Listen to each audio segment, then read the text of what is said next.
Breaking news.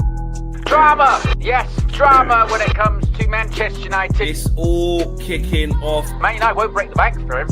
And if Man United won't break the bank for him, they've got other targets.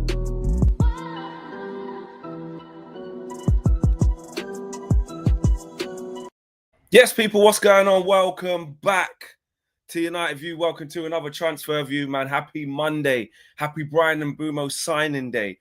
Happy we're on to the next targets day. Happy we're one game down into preseason, not that impressed with what we've seen, but ready for America Day. Yeah, there's a lot of days that it is today, man. Big up to each and every single one of you. Solo settings today.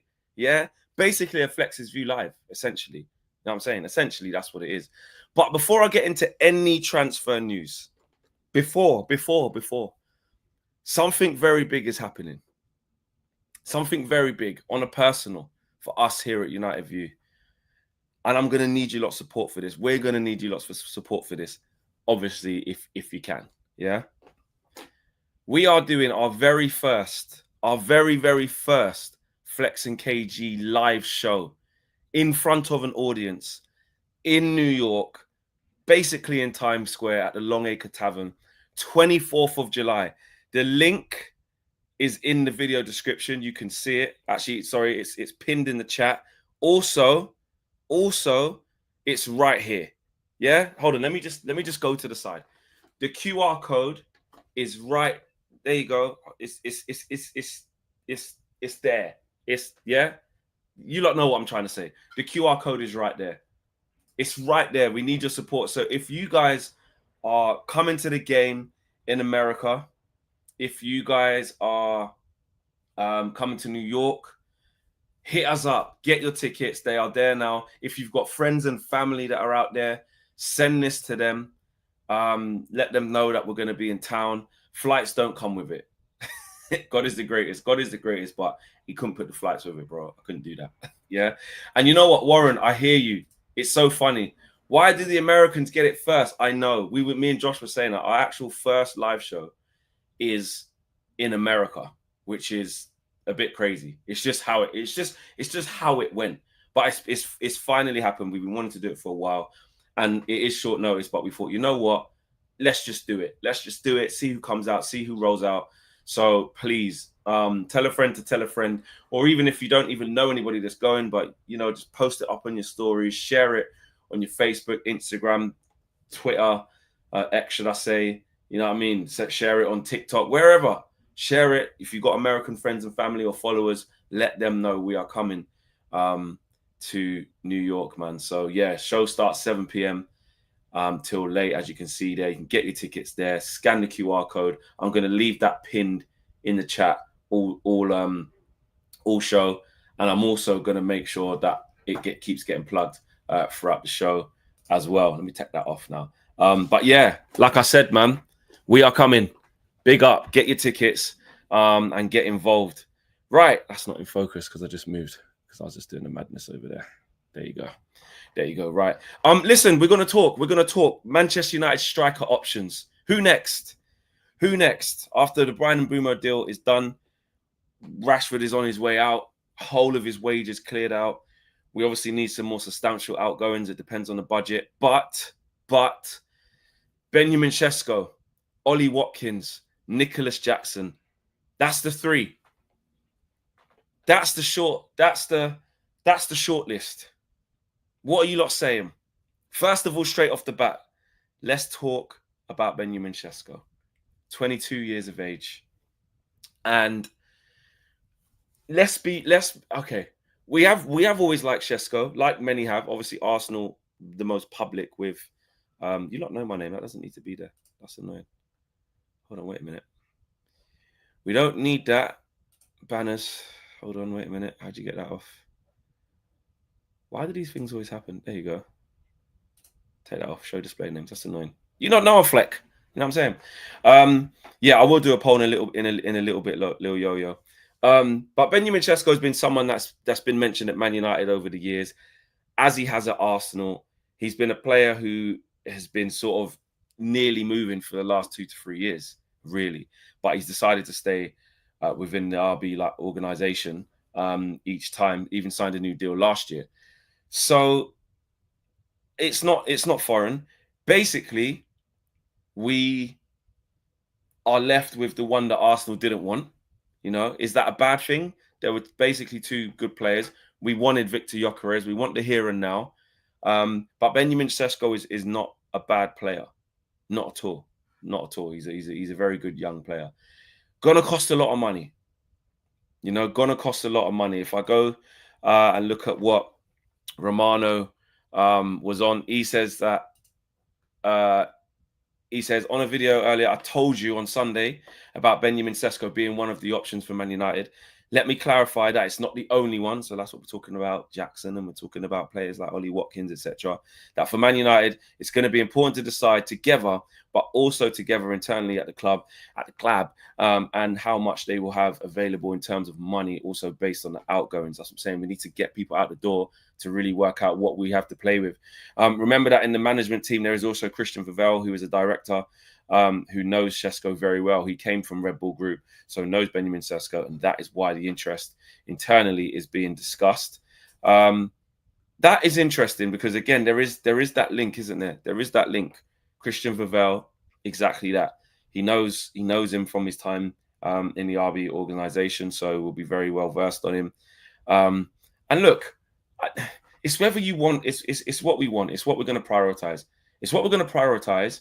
And it's just what we have to work with. First and foremost, before we even get into what we want, if we don't sell players properly, if we don't raise funds and stop and not taking this transfer window seriously in terms of outgoings, if we don't fix that, then it doesn't matter. It doesn't matter about Benjamin Sesko because we won't be able to afford him. You know, the asking price keeps fluctuating as well. You know. Because Arsenal were working on a deal that was lows. I mean, let's go asking price and just see what the kind of latest, because it keeps changing daily. RB Leipzig's their price is around 70 million euros. It's about just under 60 million pounds. See, and Arsenal were kind of, and the initial reports were 100 million euros, but it's more like 70 million euros. So around 60 million pounds. Now, that was obviously a lot higher. I remember when Arsenal were trying to negotiate, it was too high, what the reports were saying. So if we want to buy someone for 60 million after buying Mbeumo, or committing to buying Mbeumo for 70 million, 71 million pounds, we have to raise the cash. There's no other way to talk about it. Like, you have to raise that money in player sales. So I don't think we're going to be able to really go for him until we know what we're working with, like Fabrizio Romano said. And then on top of that, if you look at Marcus Rashford leaving on loan, all of his wages are off the book, that's going to help massively. Listen, they're paying 100% of his wages, like, what was it, like 12, 14 million for the year or something off the books, and they got the option to buy.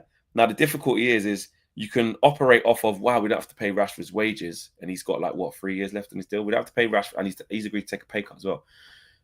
We can talk about fixing what we want to fix based off the fact that Rashford's wages ain't there no more. But as we've seen in the past, what if he comes back?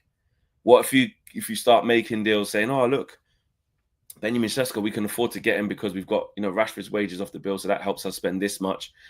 And then Rashford comes back because they didn't want to keep him or something, and then you got the same problem.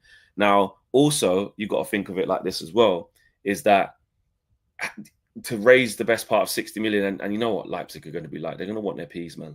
Yes, installments and that, but they're going to want a guaranteed upfront figure of this, then the add-ons. We know how this goes. We need to have the money there. So that needs to be a significant outgoing, not a loan. That will help with wages and clearing wages per week that we have to spend on player wages. That's fine. That's a massive help. But it doesn't necessarily transpire into transfer fee freedom. It doesn't. That's only going to come from selling Garnacho. That's only going to come from selling Anthony, selling Sancho to Juve or wherever it may be. Do you know what I'm saying? So there's that. Then there's the player. So that's the financials. Then there's the player. Benjamin Sesko, looking at his stats, and he's been fairly consistent. He's been fairly consistent in the last couple of seasons in the Bundesliga since he's gone there to Leipzig. And when you say consistent, it's not mind-blowing numbers. So it's a complete different contrast to Victor Gyökeres. Victor Gyökeres is the goal machine, the gunman, the man who knows where the ball is. Sorry, the back of the net is, and he's in his prime now. No waiting time. Benjamin Sesko has been, and we've been talking about him for 2 to 3 years. Shout out Owen. Benjamin Sesko. Yeah. We've been doing that for 2 to 3 years from when this kid was like 19, when he was really raw. Now he's had more time at senior level and been playing at senior level. His minutes have gone up, his goals have gone up, or his goals have kind of stayed the same, really, in the league. But if we're being honest, he was very much a working project then when we were speaking about him 2 to 3 years ago, and he still is. So that's what you have to consider. He's someone who's going to need time, patience, nurturing, because he's young. But goals-wise, 13 goals in the league last year for Leipzig, 14 goals in the league the year before that. So it's not a massively prolific goal-scoring record in the Bundesliga, but it's consistent double figures. And then before that, when he was at Salzburg, in the Bundesliga, for RB Salzburg, so I get confused because they're all under the same banner. Again, he scored 16 goals there. And the season before that, obviously 21-22 season, he would have been really young. He would have been about 18, 19, innit? He only scored 5 goals then. But my point is that since he's got into, playing senior football, I know it's across a couple of leagues, the Austrian league as well. But let's be real, he's got 16, 14, and 13 just in the league. So you know that he's doing something. He's doing something right. He's well liked. He's well spoken about. Shout out Kev Hatchard. I've had a good few conversations with Kev Hatchard, who watches this guy week in, week out. And says he's a top talent, longevity wise. That's the one. I saw him talking. It was when he was talking about Arsenal, but he's like, if you want longevity and you want that project and you want someone with a higher ceiling, you go Benjamin Sesko. If you want someone now, if you want somebody who's ready to go, knows where the back of the net is, you go Sesko. And an interesting one there. See what I'm saying? Laura Hill says 13 goals in the Bundesliga equals 5 goals in the Prem. It was too big. Don't like that. Equals 5 goals in the Prem. Listen, it isn't always as transferable as that, but I hear what you're saying. There's a worry there, isn't it? There's a worry about that. There's something that makes you think, God, you know what? I'm not too sure. It's going to take time. And do we want to go down that route again? Another young striker for big money. Let's be real. It's going to be £60 million plus. £60 million plus. You know, that's big money. If you're going to spend 60 million on him, is it better? And this is where we bring in the other strikers. Is it better to go and spend that 60 million? Not that it's a given that you get him, but is it better to spend that on a 28-year-old Ollie Watkins or 29-year-old Ollie Watkins who knows the league? Not going to be any sell-on value, as people keep talking about. Might be washed by the time he's 32 or by the time he's 3 years into this contract. When his pace goes, is he going to be the guy? So do you do that? Knows how to score goals in this league. Double figures consistently for the last 5 seasons in the Premier League. Top striker in this league. Or do you go for someone like Nicholas Jackson? Because we're talking about around 60 million. 60 million, I think, is enough to get either 3 of these guys. If we go to Villa and ask what the conditions are for a deal for Ollie Watkins, I think they'll be asking, quite rightly, for between 50 and 60 million pounds. If we go to Chelsea, which everyone's saying no, and this, that, and the other, if we go to Chelsea, and ask what the conditions are for Nicholas Jackson, they bought him for 30, you know they're going to want to make the double flip. So 60 million will be enough to get Nicholas Jackson. 100%. Even 50 might be able to. 50 with some add-ons, yeah? Chelsea are on the quick flip him. So the money, if we're looking to commit to either of these, is going to cost around the same, between 50 and 60. I'll be stunned if we got any of them for less than that. So those seem to be our options. Out of them 3, and this is where we need to get the poll going. This is where we need the poll. Let's be real. I'm going to get to the super chats in a minute. Let's go. Let's just have it out. Watkins, Sesko. Let's add another one. Jackson. Here you go. Question. Who should United sign?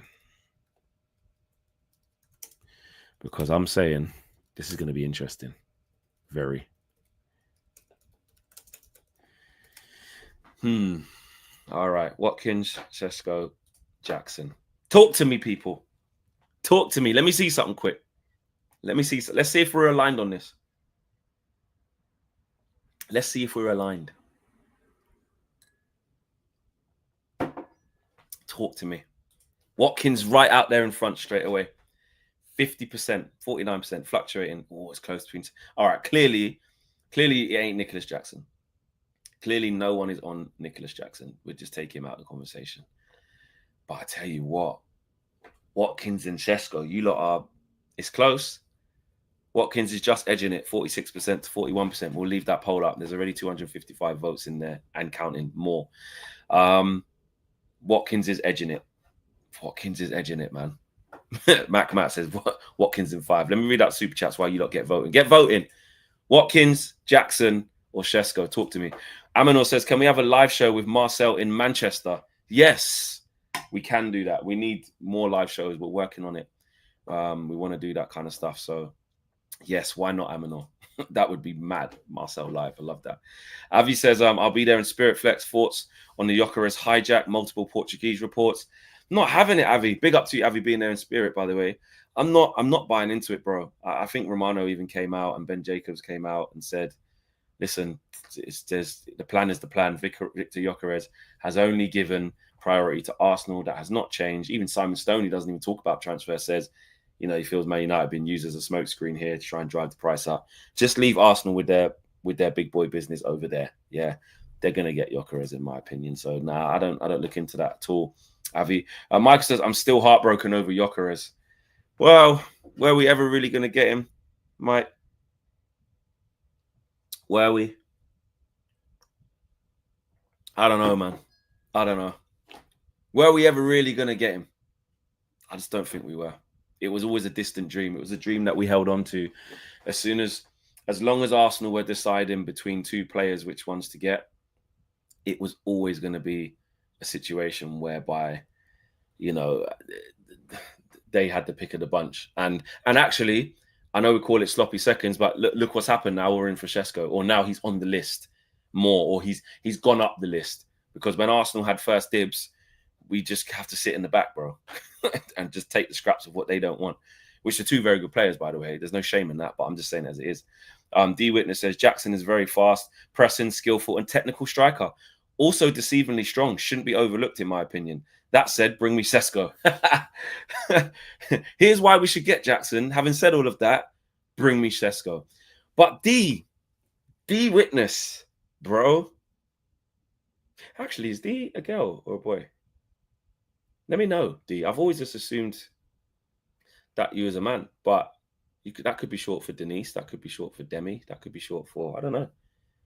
Or just the witness. Like, I don't know. I don't know. I've just assumed that you're a guy. That might be bad of me. So let me know, bro. And I just did it again, called you bro. But anyway, you get my point, yeah. I'm gonna talk about Nicholas Jackson. Maki says it's a horrible attitude. Jackson missed compilation is frightening. I hear you. I hear it. Uncle Somi says, prolific Sesko, 34 goal assists. 34 goals and assists in 2 seasons. Terrible Jackson, 34 goals and assists in the past 2 seasons in the Premier League. Jackson over 2 times Sesko's XG. Sesko isn't the answer.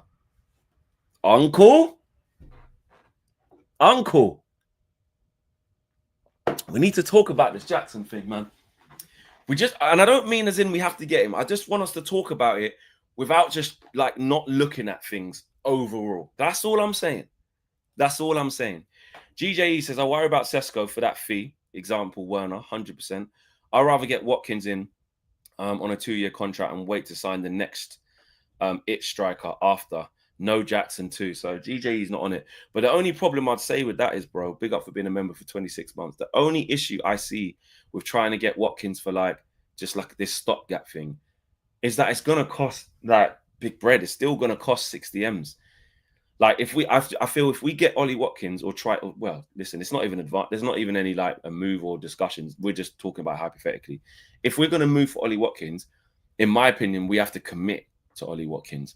And when I say commit, I mean, you can't be giving him a 2-year contract. He ain't going to accept that. He ain't going to leave being the main man at Villa, playing in Europe, you know, and he's the main man, to go Man United on a 2-year deal. There's no security for that, bro. This is supposed to be probably arguably his biggest move in his career. Well, it will be.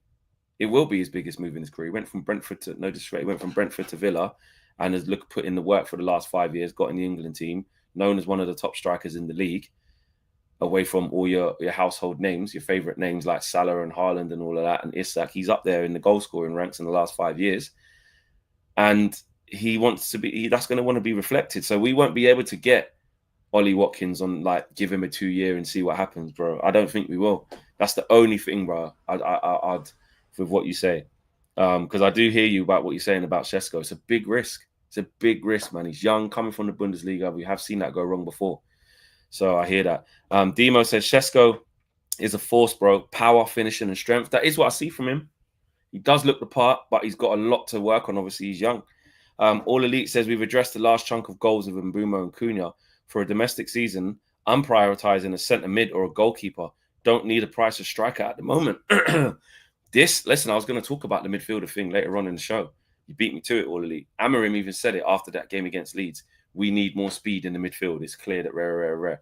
I was saying to KG, I said it. I said if we have to have, I remember saying this actually. I said if we have, again, it's pick your poison, by the way, because we do have to get a striker. We absolutely do. But I was talking about if you get Cunha and Mbeumo, and maybe Mbeumo can go up front for a season. I don't know. But if you do get them two, and a striker's just unattainable with the ones that are out there, and it's a bigger risk, could you spend that 60 million better by getting a top centre midfielder? Obviously, then and a goalkeeper. Would we be a better team if you said, Xerxes, just go up front for this year and maybe swap intermittent with Brian and Mbeumo? But we've got Cunha and Mbeumo and Bruno in the 10s, Kobe Mainu in the 10s, Mason Mount in the 10. Ahmad can play in the 10. Played right wing back the other day. Maybe that's where he's going to play more so this year, but he can play there. We got a bag of 10s. Do you just get a makeshift striker for 1 more year because it's too much to commit to these guys? Or is that too much of a risk? It's just too bad up front. We need a top level striker. What are you saying? Because I hear what all Elite's saying at the same time. Tabra has always been a member for 17 months, bro. Big up to you. Says, make do with Mbeumo as a makeshift. Not, he literally was just, I hadn't even seen your super chat, bro, and you're literally saying the same thing. As a makeshift 9 and break the bank for Baleba. Also, why does Højlund regress each season? He looks worse as the seasons go on. Yeah, I mean, look, he came off the bench against Leeds. I don't want to just home in on one guy because the whole team wasn't great. But just in his case, you know, it still wasn't the one, is it? A lot of the bad habits are there, like I said in my breakdown. D says, I'm a guy flex. Big up, bro. Okay, big up. I just didn't want to be rude. Do you know what I'm saying? Big up, man. And you didn't even have to send a super chat to answer the question, bro. I appreciate that. Warren says, didn't RB tell Asna they want all the P up front? I don't know. To be honest. I don't know enough about that to be like 100% yeah.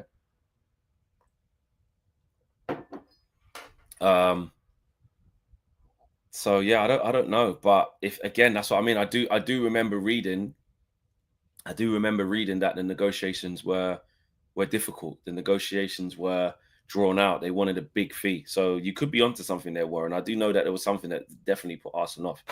Killen says, yo, Flex, I took 3 laps around Strawberry Arena looking for you. Where were you? Bro, what time was it? I don't know. I was about, man. Me and Josh were staying right there.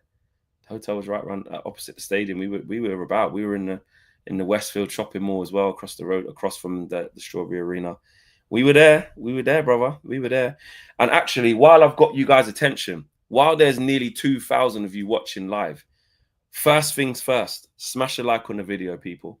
Please do that. We've got 285 people watching live. Smash a like on the video now. With nearly 2K watching, bro, we got to be getting 750 likes.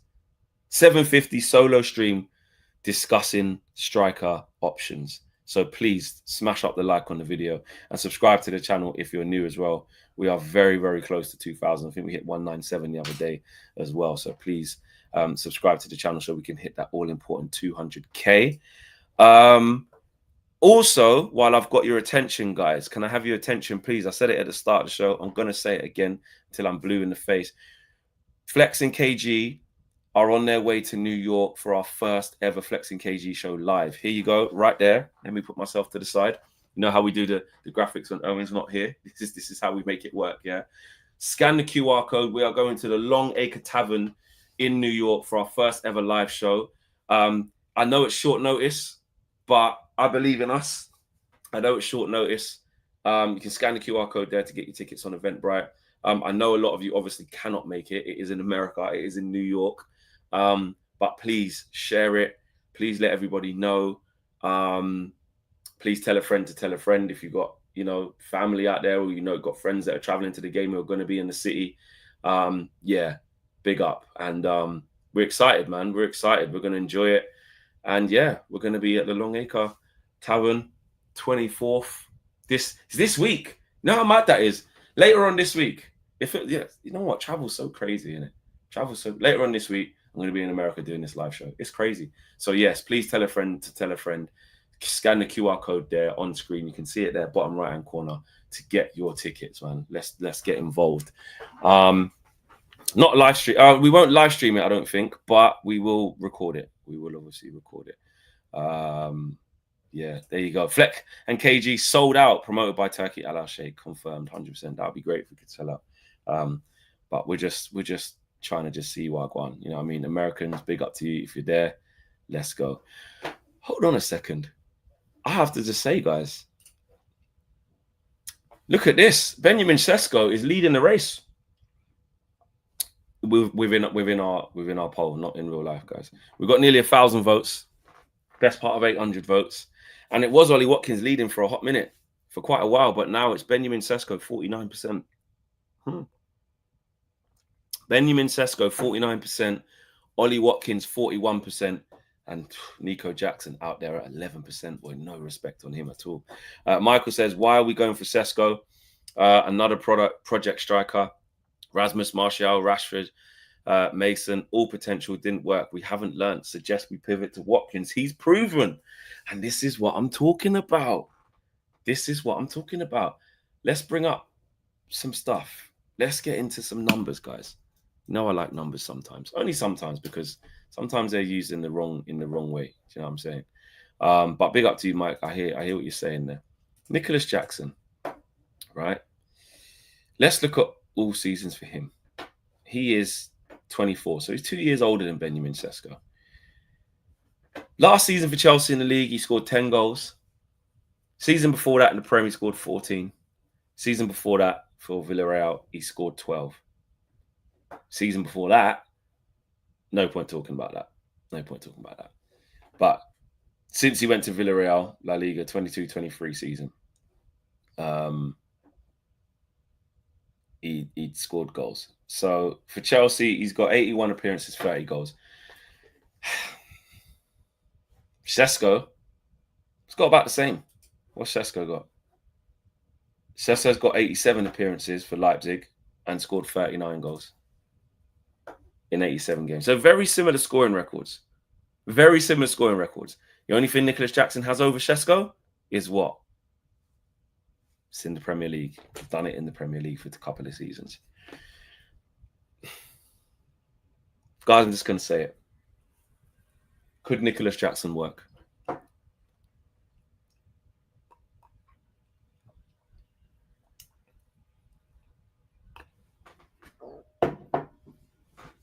Could it? With Mbeumo, with Cunha. He is strong. He is fast. Yes, he's offside a lot. Yes, he misses chances. But he still scores. Is there something there? He's physical. 11% Jackson. Why would we give money to Chelsea? Oh my God, wake up. And that's what I was going to say, guys. Let me ask you this, because I am with you on this. I don't want to give Chelsea another penny. Another penny. I don't. If it wasn't Chelsea, say Nicholas Jackson had them numbers playing for Palace. Say he was the Mateta. What would you say to that? Is it just because of Chelsea? Grandpa 70 says, stop looking at the names, look at their abilities and playing style. What suits Amorim?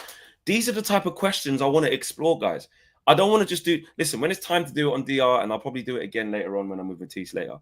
When it's time on DR and we're having fun and it's banter and stuff, yes, I don't want to give Chelsea another penny. But I'm asking to just talk about it overall. If it wasn't Chelsea that we were buying him from, potentially, would it change? Adam says he's a donkey.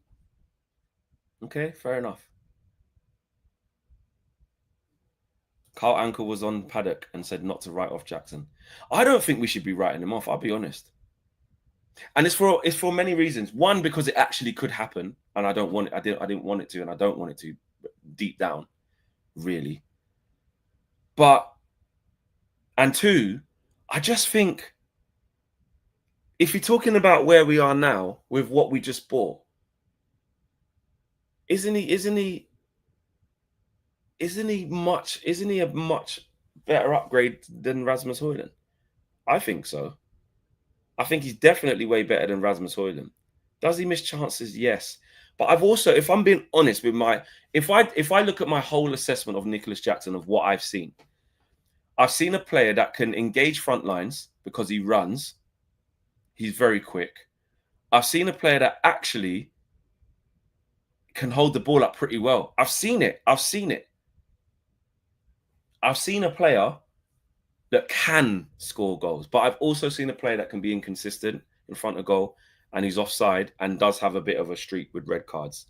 So it's those types of things. He's a player who knows the league now as well. I just think if tomorrow we were playing Arsenal and our front line was Nicholas Jackson, Brian Mbeumo, and Mateus Cunha, bro, I'm going to be honest. I think that's a decent front line. I'm not going to lie. Honestly, GJE, not having it. Not having it. When Flex does this, it really stresses me out. I'm sorry, bro. I just had to think about it. And I just want us, even the naysayers, even the people that are like, over my dead, but no chance is this guy coming Old Trafford. Can we please just talk about what it could look like? Only because actually, this is actually a possibility. Like, he's on the list, isn't it? Flex, stop it, please. No Chelsea players. Jackson has a bad attitude. Okay, everyone's spoken. Gaslighter Fleck. AFCON this season as well. Yeah, that's true. We will lose him for that. Nah, he's crap. Jackson is a dud. Fluffs his line in big games. I'm a high. I don't smoke, so I'm not high. In here is not like CBD tea or anything like that. It's just fruit tea. What else? Let's talk Mateta then. All right, David. I hear you. All right, cool. All the red flags and you see green. All right, okay. All right. See, Lil Yo-Yo. This is what I'm saying. How much of this? How much of this is about just not helping Chelsea again? Because again, I'll be honest, I don't want Nicholas Jackson purely for this reason. I don't. I'll be deadly honest with you. And you guys have seen what my take is. My take personally out of this, I want Ollie Watkins. The only thing I was just talking about, I just wanted to bring it to the table, which clearly it's been completely shut down by the community. It's my obligation with how I run this channel, yeah, to bring everything to the table so we can discuss it. Even if it's like one of the most shit things. We still have to talk about it because it's a possibility. And you guys have made your feelings clear. I understand. And I want to make my feelings clear. My number one target is Ollie Watkins. 100%. I think we should get Ollie Watkins. I don't care about the age. I don't think he's going to be washed in a year or two. I don't care about sell on value. I'm fed up of having somebody who's not ready. So just to clear that up, my thing is Ollie Watkins. And if you've watched this for a while through this saga of the strikers, you've seen that I've been saying Ollie Watkins for ages. Watkins above Sesko? Good question. What do they say? Better the devil you know. I just got big concerns about another young striker for big bread, bro. I'm not going to lie. I do, man. I do. Sesko, yes, it's the name we've been after. He's got the hype. He was in the running to go Arsenal. He's scoring goals in the Bundesliga. Yes, he does look powerful, but I don't know if I'm going to part with 60 plus million, man. I'm fed up of chancing it. And maybe that's my own trauma I got to work on, where I'm just like, not another young kid from one of Europe's top 5 leagues who's not played here. There's too many concerns, man. I just don't want that. That's why I'd just bring me Mateta or Watkins, man. Bring me Mateta or Watkins. And this is what I'm saying about the Nico Jackson thing. He is probably the least on the list, but I'll be deadly honest with you guys, because I don't just do the thing of just go with the grain. Or I'm not afraid to say my opinion. I'll be honest. If he did come here, there are some positives in his game that actually, with the support of Brian and Mbeumo and Nick and Mateus Cunha, I don't think he'll be as bad as we're making out. Honestly, I don't think he's as bad as making out. I think the biggest thing is, yes, of course, offside a lot, red cards and misses chances. I know they're like red flags. I hear that, but he does have positives. He does have positives. And the biggest thing is, of course, we keep getting fleeced by Chelsea.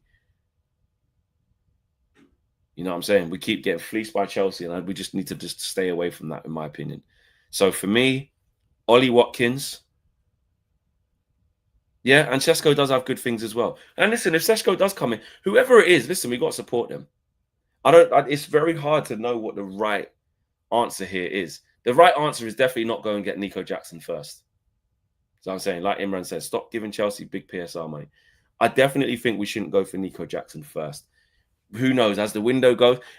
What if they said, because this is going to drag on, let's be honest.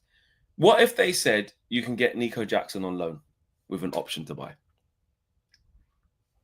What would you say? What would Chelsea say? Would Chelsea even do that? Probably not. I mean, why can't we just fleece them back? Why can't we take him on loan and then send him back like they did with Thing? You know what I mean? No. Tag says no. Wouldn't even do that. I'm taking that, says Avi. I'd pass, says Yo-Yo. No, they can F off with that. They might just keep their player. Loan, yeah, okay, says Wassa. No, says Chris. That I'll take. Okay, definitely in a trolling mood today. No, I'm not. I'm talking about all options. Guys, I'm basically saying, yeah, we are in a situation where these 3 strikers are on the list. And we don't know how much money we're going to have to play with. And as the window goes on, anything can happen. Anything's on the table. Do you know what I'm saying? Anything's on the table, guys. We can't rule it out. That's all I'm saying. Can't rule it out. You can't. Just making sure I haven't missed anything on the timeline, guys, as well. What's that? No, that's nothing to do with us. No. It's cool. All right. Rashford set for medical. We know that already. Yeah. Nah, we ain't missed nothing. Where are we for likes as well, people? How are we doing? 460. Come on, we're over 2K watching live as well. This show's flown by as well, by the way. It's 38 minutes already. We've got 460 likes, man. Let's come on, 750. I need another 200 likes ASAP, people. Let's do it. Man. Right, let's get to the chat. Let's get to the super chat. Are you not going to be angry? But I'm sorry. I'm not sorry, actually. I'm not sorry. Because we have to talk about stuff, guys. Whether, like Owen says, just because it's the news or a discussion we don't like, we just dismiss it. As much as it might make you feel sick, you might feel sick. There is a possibility we could end up with Nico Jackson, and we have to look at what that looks like. Killen says, I read that one already. As well. Squire Deluxe says, Watkins can do it for us right now. Perfect profile, and he can teach Chido so much. I agree. That's why he's my number 1 target. Ali says, Mateta is the Goldilocks striker. Jackson is a half-completed project. Sesko is more youngster. Watkins is a lot of money for 2 to 3 years. Okay, so Mateta is the kind of perfect one there. Max says, Jackson has worse finishing than Højlund, but Chelsea give him a higher number of chances, so he still scores. Do his goals translate to United right now? Good point. Fair play. Good point. Show says Nico is good enough for us. We're mid-table. And Ray Carl, big up to you, bro. Says, I have not super chatted in a while. Yeah, I haven't seen you for a while. But I don't want Chelsea rejects. I like what we did with Cunha and Mbeumo. Get the team's best players, not the knockoffs like Jackson. Okay, fair play. Fair play. I hear you, bro. I hear you. And yeah, big up, man. You haven't super chatted in a hot minute, but you felt like you had to get that off your chest today. I take your point, bro. I take your point. But here it says they might go for Jackson just because he would cost less per year and it would be easier to move him in 2 to 3 years, in 2 years or years. But I fear his personality might rub Amorim the wrong way, like Garnacho. Interesting. And Michael says we're going to pay premium whoever we get now. Exactly. That's another thing. That's what I said at the start. Like the ballpark figure is going to be 60 million. If you want Sesko, you've got to have 60 million. If you want Watkins, Aston Villa are going to ask for 60 million, surely. If you want Jackson, which most of the chat don't, most of us don't want him, he's going to be between that as well. Do you know what I'm saying? Let's be real. He is going to be between that. So you lot have spoken. Let's end the poll. 51%. It's still fluctuating between 50 and 51 right now. But clearly, Benjamin Sesko, you guys are saying go after him. You guys have made your minds up. And 51% of you, as it stands, are saying to get Benjamin Sesko. 39% of you are saying to get Ollie Watkins. And 10% of you are saying to get Nico Jackson. Let's end that poll right there. Yeah, I don't know. Has that surprised me? Not really. Well, at the beginning, you guys were all going with Watkins. But what happened? As the more we were talking about it, sometimes you listen to the convo, you consider it a bit more, and you go, actually, I think Sesko is the one. We will see. But like I said at the beginning of the video, it's all about who we sell. Because if we're not selling people at the required rate, forget it. Forget it. Do you know what I'm saying? It doesn't matter. We have to. And I think Sesko is the shiny name that it makes us feel like we're in the market for a big boy striker. You know, he's been tracked by Arsenal. It was close. You know, nearly moved last year. Arsenal wanted him, stayed, signed a new deal. So because Arsenal have been in for him for ages, it feels like, you know, he's proper. We've been linked with him for the last 2 to 3 years, etc. So that, you know, that's a thing to consider, that it feels like he's more prestigious. But I just think right now, man, like someone said there, where is that? There you go. Ozone says Watkins is a better team player, and that's what we need right now. I just think Watkins would be really good. I really do. Right now, right here, right now, for at least a couple of years, 2 to 3 years, I think Watkins will be absolutely fine. I don't see him as someone who's just going to lose his pace overnight and then not be a good striker anymore, personally. So, yeah. But if Sesko came here, listen, it would be exciting. It's another young, exciting striker coming with, I think he comes with big, he comes with bigger expectation than Rasmus. That's for sure. By this time, when Rasmus was at Atlanta, and no one was talking about him, how they're talking about Sesko for the last 2 to 3 years. Not at all. I don't even know how we got to that, to buy Rasmus. I don't understand at all. But we did, and we're here now. So yeah, let's see where we go with that. I want to talk about actually just quickly. Ravel Burns says, "You've seen Sesko heat map, looks allergic to the box." Yeah, he does spend a lot of time out of it. I hear that. He does do a lot of running outside the box as well, from wide areas and dropping off the front when he's got space to run into. He is big on that for sure. Right. I want to talk about the midfield because Ruben Amorim said that, you know, I can't remember the exact quote, but you lot all saw it. He goes, "We need pace in the midfield." And I'm like, I've been saying this for ages. Like this, you know, even seeing it yesterday or the other day against Leeds, you know, Bruno Casemiro. I'll tell you this now, guys. We are going nowhere fast with a midfield pivot of Bruno and Casemiro, or Bruno and any of the other central midfielders that we have.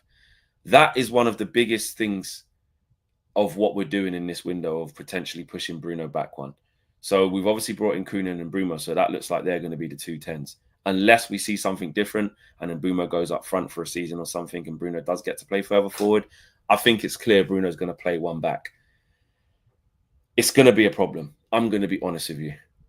Unless we go and get a central midfielder. We have to. It's so paramount, guys. I can't stress it. Like, you look at us in that era, and the manager's saying exactly what we've been saying. You know, tactics aside, which is one thing, which I'll talk about, of why I'm still not sure and everything. Just tactically, like, I still can't see how this, you know, 3 centre-backs in the build-up and the horseshoe, I just still can't see how it's going to transform into this free-flowing, you know, great football. But the midfield's a big problem. We were right. We are absolutely right to invest heavily in the top end of the pitch. Our biggest problem was scoring goals, creating chances. We can't do it. And now we've got two top players in there, Mbeumo and Cunha. I'm very happy about that. That's brilliant. But the knock-on effect, it just shows as well and highlights what's still been missing. Ugarte, I'm sorry. Ugarte with Casemiro or with Bruno or with Kobe, it's not it. It's not. I never feel it's going to be it. Uncle Cass looks lean. I get it. But even against Leeds, we saw it. When there were big spaces, a couple man ran past him. We done a couple Casemiro specials. And that was fucking Ethan Ampadu. And what's that guy's name? He was really good, the number 22 for Leeds. Shout out my producer Jeremy at Talksport Esports, and he told me to look out for him, and he was good. Tanaka, he was good. Tanaka, he was good on the ball, and like I was looking at it going, rah, Bruno and thing can't really get. There was like long periods of the game we couldn't really get near them. So I mean, we ain't got enough mobility in there, and that's Leeds, Ampadu and Tanaka.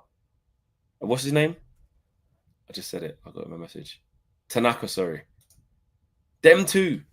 Nah, man. Yeah, Bogle. Bogle was doing good as well. You know what I mean? So you can see the red flags. You can see the red flags over that midfield from now. You can see it. And you lot know how much I rate Bruno. You know how much I rate Bruno. But I can see what's going to happen. Bruno is now, because I can see it, because we didn't take the 100 million for Bruno, or he decided to stay, whichever way you look at it, yeah. The people who wanted Bruno out are going to be fuming at that already. But here's what's going to happen. Bruno now, with the arrivals of Mbeumo and Cunha, that creates a problem for Bruno. I think it does. He is good enough to, listen, he's still going to get goals and assists here or there. But overall, if he has to play central midfield all the time, if we don't get a proper central midfielder that can kind of do a bit of everything at a really high level, Bruno's almost going to be hung out to dry in this system. I guarantee it. I guarantee by Christmas, he'll be like hounded out, not playing well, having a tough time.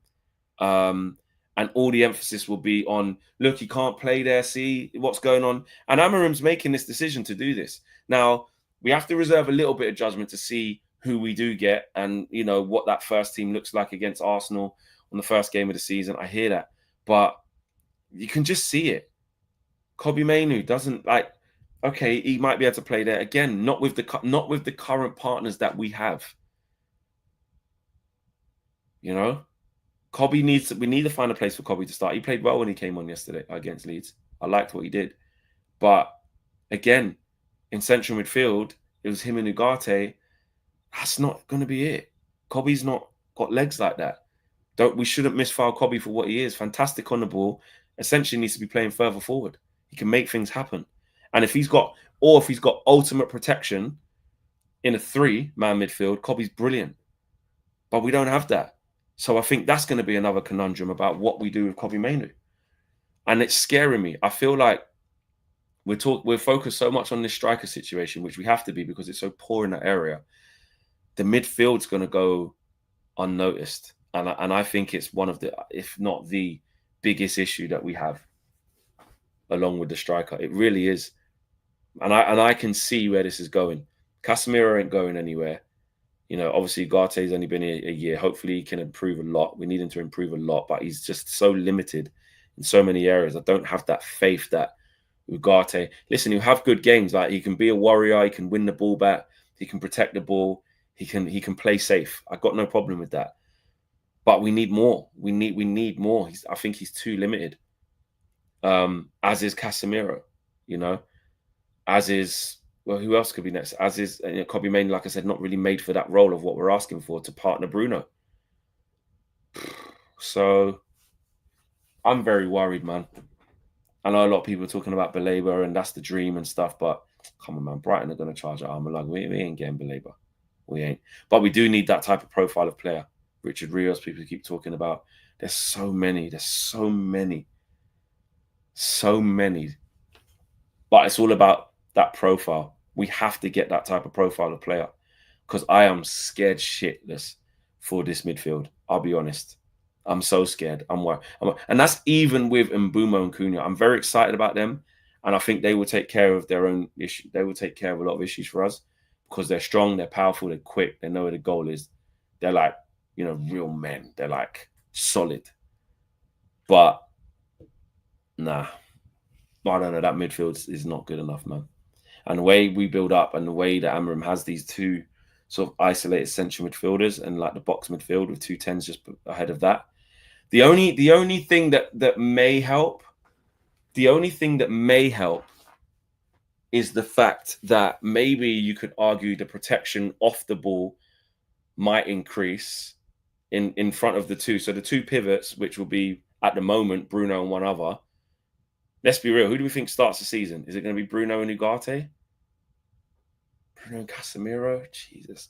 Anyway, Bruno and one other. The problem with them two is, what could happen is because you've got Cunha and Mbeumo who work their socks off, especially in Mbeumo, will there be a bit of an adjustment to protect them? That in that box midfield, flat back five. Sometimes we do that where the wing backs aren't high pressing. We don't, because that's another thing in this shape. We're too passive. We don't press. We don't go man for man and be relentless in our pressing. We're still very, very passive. It's like they don't believe in it. I don't understand why we don't. I really don't.